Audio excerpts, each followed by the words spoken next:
ഡൽഹിയിലെ BJPയുടെ വിജയമെന്ന് പറയുന്നത് പ്രത്യേകമായി പഠിക്കപ്പെടേണ്ട ഒരു വിജയമാണ്. ഒടുവിൽ കുറ്റസമ്മതം നടത്തി അല്ലേ?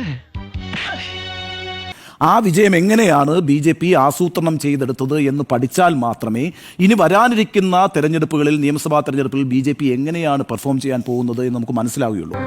അവന്റെ കണ്ണിൽ എന്തോ തീക്ഷ്ണതയോടെ കത്തുന്നു. അവന്റെ വാക്കിന് സൂചിവിനയുടെ മൂർച്ച. പല തലങ്ങളിൽ നിന്നാണ് BJP ആസൂത്രണ മികവ് പുറത്തെടുത്തിരിക്കുന്നത്. ഒരേ സമയം മെഷീനറി ഉപയോഗിച്ചുകൊണ്ട്, ലഫ്റ്റനന്റ് ഗവർണറെ ഉപയോഗിച്ചുകൊണ്ട്, അതേസമയം തന്നെ RSSനെ ഉപയോഗിച്ചുകൊണ്ട്, അവരുടെ ഫേസ് ആയിട്ടുള്ള നരേന്ദ്രമോദി ഉപയോഗിച്ചുകൊണ്ട്, നെറ്റ്വർക്കിംഗ് ഉപയോഗിച്ചുകൊണ്ട്, പിന്നെ വെൽ റിസർച്ച്ഡ് ആയിരിക്കുന്ന അവരുടെ നെറ്റ്വർക്ക് ആക്ടിവിസ്റ്റ് ലൈനിലേക്ക് RSS പ്രവർത്തകർ പ്രവർത്തിച്ചു എന്നുള്ളതാണ് ഗ്രൗണ്ട് സീറോയിൽ നിന്നുള്ള പ്രധാനപ്പെട്ട വിവരങ്ങൾ എന്ന് പറയുന്നത്. മനസ്സിലാക്കി കളഞ്ഞല്ല. പിന്നെ ഒരു മണ്ഡലവും ഒരു സ്റ്റേറ്റും എടുത്ത് നോക്കൂ, എത്ര കൃത്യമായിട്ടാണ്. അതായത് ആദ്യം തന്നെ ഒരു 1 ലക്ഷം കോടി രൂപയുടെ ബാധ്യത ഉണ്ടായാലും കുഴപ്പമില്ല എന്ന് പറഞ്ഞിട്ട് ഈ മിഡിൽ ക്ലാസ്സിനെ മൊത്തം പിടിക്കാൻ പറ്റുന്ന ഒരു വലിയ പ്രഖ്യാപനം കേന്ദ്ര സർക്കാർ തന്നെ നടത്തുന്നു. പിന്നെ പോക്കറ്റ് വൈസ് ആയിട്ട് ഓരോരുത്തരായിട്ട് പിടിക്കുന്നു. ഈ രീതിയിലാണ്. ഇനി മാത്രമല്ല, റെസിഡൻസ് അസോസിയേഷനുകൾ മുഴുവൻ വെച്ചിട്ട് വലിയ രീതിയിൽ പ്രചാരണം നടത്തി. മാർക്കറ്റ് അസോസിയേഷൻസ് എടുത്തിട്ട് അവിടെ വലിയ പ്രചാരണം നടത്തി. പിന്നെ നമ്മൾ നേരത്തെ പറഞ്ഞ കണക്ക് RSSന്റെ ഡ്രോയിങ് റൂം മീറ്റിംഗ്സ് നമ്മൾ കാണാം, മനസ്സിലാക്കണം, പഠിക്കണം എന്ന് ഞാൻ പറയുന്നത് കേട്ടോ. ഇത് പഠിക്കേണ്ട ഒരു കാര്യമാണ്. എത്ര മൈക്രോ ലെവലിലാണ് ഈ മാനേജ്മെന്റ് നടത്തിയിരിക്കുന്നത് എന്നുള്ളതാണ്. ഇതൊക്കെ എന്ത്? അപ്പോൾ എല്ലാ മേഖലകളിലേക്കും കടന്നു കയറാൻ BJPക്ക് സാധിച്ചു. അത് വരും നാളുകളിൽ BJP എന്ന് പറയുന്ന പാർട്ടി അവരുടെ സ്ട്രാറ്റജി മാറ്റുന്നതിൻ്റെ കൂടെ സൂചനയായിട്ട് ഞാൻ മനസ്സിലാക്കുന്നു. അത് Hindutva plus free B politics plus well connected machinery എന്നുള്ളത് വളരെ വളരെ ബുദ്ധിമുട്ടേറിയ, പ്രതിരോധിക്കാൻ ഏറെ ബുദ്ധിമുട്ടായ ഒരു സംവിധാനമായി തീരും. മോദി ഇല്ലെങ്കിൽ പോലും ഇതിന് പ്രവർത്തിക്കാൻ സാധിക്കും. ഈ അന്ധതയുടെ താഴ്വരയിൽ നിന്നും നീതിമാനെ കരകയറ്റുന്നവൻ അനുഗ്രഹീതനാകുന്നു. കാരണം അവൻ സത്യമായും അവന്റെ സഹോദരങ്ങളുടെ രക്ഷകനും വഴിതെറ്റിയ കുഞ്ഞാടുകളുടെ വഴികാട്ടിയുമാണ്. മോദി എന്നുള്ള ഒരൊറ്റ സിംഗിൾ ഫേസിലായിരിക്കില്ല ഇനി BJP പ്രവർത്തിക്കുക. മാറിയ രാഷ്ട്രീയ സാഹചര്യത്തിൽ മാറിയ രാഷ്ട്രീയ തന്ത്രവുമായിട്ടായിരിക്കും BJP ഇനി വരാൻ പോകുന്നത്. മോദി ഡെഫിനറ്റ്ലി അവരുടെ ഇലക്ട്രൽ പവർ ഹൗസാണ്, അവരുടെ ക്യാമ്പയിനറാണ്. പക്ഷേ മോദിയുടെ ആബ്സെൻസിലും മോദിയുടെ അഭാവത്തിലും BJP ചലിപ്പിക്കാൻ കഴിയുന്ന ഒരു രാഷ്ട്രീയ പ്രവർത്തന രീതിശാസ്ത്രം BJP ഈ ദില്ലി തെരഞ്ഞെടുപ്പിലൂടെ യാഥാർത്ഥ്യമാക്കിയിരിക്കുന്നു എന്നതാണ് എൻ്റെ ടേക്ക്. കളം പിടിച്ചു കഴിഞ്ഞു എന്നുള്ളത് കുറച്ചുകൂടി വ്യക്തമാക്കി കൊടുത്ത, ഇനി എന്തെങ്കിലും സംശയം ആരിലെങ്കിലും അവശേഷിക്കുന്നുണ്ടെങ്കിൽ ഇനിയുള്ള കാലം BJPയുടേതാണ്. അത് കേന്ദ്ര ഭരണത്തിലായാലും വിവിധ സംസ്ഥാനങ്ങളുടെ ഭരണത്തിലായാലും എന്നത് കുറച്ചുകൂടി വ്യക്തമാക്കി കൊടുത്ത ഒരു തെരഞ്ഞെടുപ്പ് ഫലമാണ് നമ്മൾ ഇന്നലെ ഡൽഹിയിൽ കണ്ടത്. ഇന്ദ്രപ്രസ്ഥം കൂടി സ്വന്തമാവുകയാണ്. അതായത് രാജ്യ തലസ്ഥാനമാണ്, നാഷണൽ ക്യാപിറ്റൽ കൂടി സ്വന്തമാകുമ്പോഴാണ് പൂർണ്ണാർത്ഥത്തിൽ രാജ്യത്തിന്റെ ഭരണം തങ്ങൾക്കാണ് എന്ന് BJPക്ക് പറയാൻ കഴിയുക. നമുക്ക് രണ്ടുപേർക്കും കിട്ടിയില്ലല്ലേ? ലോക്സഭാ തെരഞ്ഞെടുപ്പ് ഘട്ടത്തിൽ RSSന് ചില അതൃപ്തികളുണ്ട്. മോദിയെ മാറ്റും എന്നുള്ള വിവരങ്ങളടക്കം, ആ തരത്തിലുള്ള പ്രതികരണങ്ങളടക്കം പല ഭാഗത്തുനിന്നും വന്നിരുന്നു. സ്വന്തം ഇഷ്ടത്തിന് തട്ടിവിടുന്നതാണ്. BJPക്ക് അകത്ത് തന്നെ മോദി വിരുദ്ധ നിലപാടെടുക്കുന്നവരുണ്ട് എന്നുള്ള സൂചനകളൊക്കെ ഉണ്ടായിരുന്നു. അതൊക്കെ മാറി മോദി തന്നെയാണ് നേതാവ്, മോദി തുടരും എന്നുള്ളതിന്റെ സൂചനകൾ നമുക്ക് ലഭിക്കുന്നുണ്ട്. എന്നിട്ട് ഇപ്പോൾ BJPയുടെ സ്ട്രാറ്റജി പറയുമ്പോൾ RSSന്റെ സ്ട്രാറ്റജി കൂടി ചേർന്നാണ് ഡൽഹിയിൽ പ്രവർത്തിച്ചിട്ടുള്ളതാണ്. അത് മൈക്രോ മാനേജ്മെന്റ് തന്നെയായിരുന്നു. ഓരോ ബൂത്തുകളിലും പ്രവർത്തനം കൃത്യമായി നടപ്പാക്കി, ഓരോ വീടുകളിലും നടപ്പാക്കി. ഇങ്ങനെ വളരെ സൂക്ഷിച്ച് ഓരോ കാര്യങ്ങളും ചെയ്തുകൊണ്ട് തന്നെയാണ് അവിടെ BJP നേട്ടമുണ്ടായിരിക്കുന്നത്. ഇതിപ്പോൾ മഹാരാഷ്ട്രയിൽ തുടങ്ങിയ തന്ത്രമാണ്. ആ തന്ത്രം നമ്മൾ തൃശ്ശൂരിൽ നേരത്തെ കണ്ടു. അതിനി അങ്ങോട്ട് തുടർച്ചയുണ്ടാകുമെന്ന് തന്നെ കരുതണം. ഇന്ത്യ മുന്നണി എന്നുള്ളത്, ആ മുന്നണി, ആ സഖ്യം ഇനി മുന്നോട്ട് പോകുമോ എന്ന രൂപത്തിലേക്ക് കോൺഗ്രസിനെ കുറ്റപ്പെടുത്തിക്കൊണ്ട് വിവിധ പാർട്ടികൾ വന്നു കഴിഞ്ഞു. എന്റെ ഭാവി അതോടെ അവതാളത്തിലാവും. അപ്പോ അനന്തൻ ഇവിടുന്ന് പോണം. പ്രഭാകരാ പതുക്കെ. രാഹുൽ ഗാന്ധി നടത്തിയ പ്രസംഗം കുഴപ്പമാണ് എന്ന് പറഞ്ഞു. ഇനി ബീഹാർ തിരഞ്ഞെടുപ്പ് വരുമ്പോഴേക്കും എന്താകും സാഹചര്യം എന്നറിയില്ല. രാഹുലാണോ നയിക്കേണ്ടത് എന്ന ചർച്ചയിലേക്ക് വരുമോ എന്നറിയില്ല. അപ്പോൾ ഇന്ത്യ മുന്നണി എന്നുള്ളത് എത്രത്തോളം നല്ല രൂപത്തിൽ പോകുന്നു, അവിടെ ഓരോ പാർട്ടിക്കും അവനവൻ്റെ വീഴ്ചകൾ പരിശോധിക്കുന്നതിനപ്പുറം ഇത് BJPയെ തോൽപ്പിക്കാൻ ഒരുമിച്ച് നിന്നാലല്ലാതെ സാധ്യമാകില്ല എന്ന് തെളിഞ്ഞു കഴിഞ്ഞതാണ്.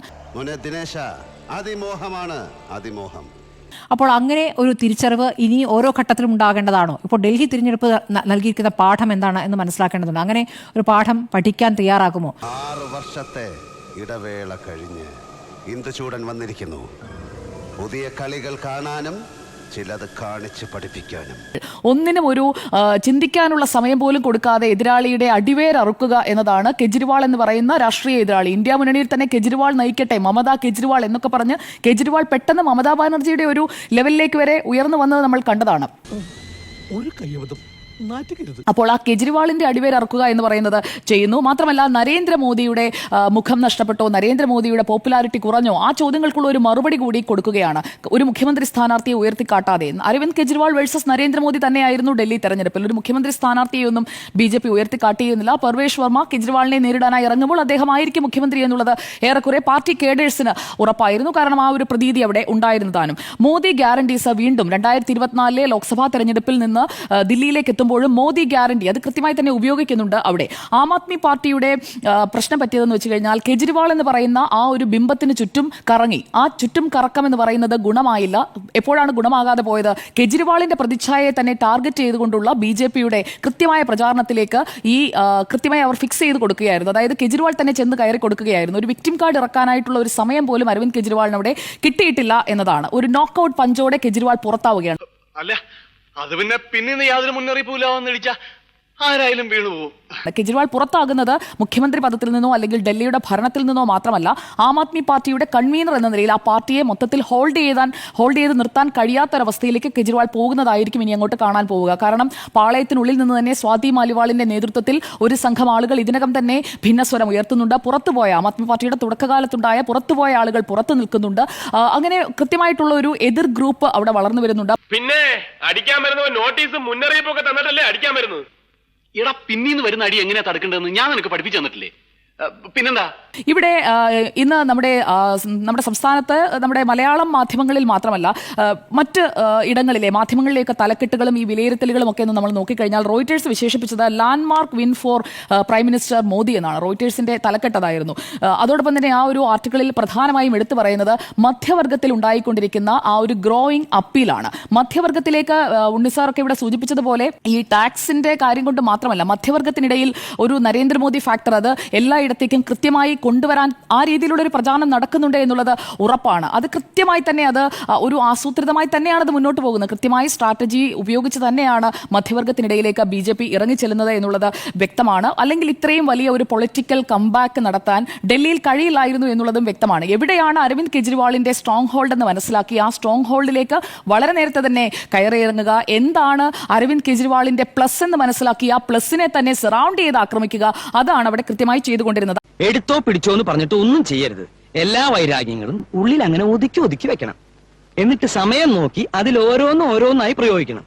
ഈ സമയത്ത് നമ്മളെ കുത്താൻ വേറെ ആരെങ്കിലും നമ്മുടെ പിന്നിലുണ്ടോ എന്നൊരു കണ്ടു വേണം. അങ്ങനെയാണ് ആം ആദ്മി പാർട്ടിയുടെയും അരവിന്ദ് കെജ്രിവാളിന്റെയും ജനപ്രീതി ഇടിഞ്ഞത്.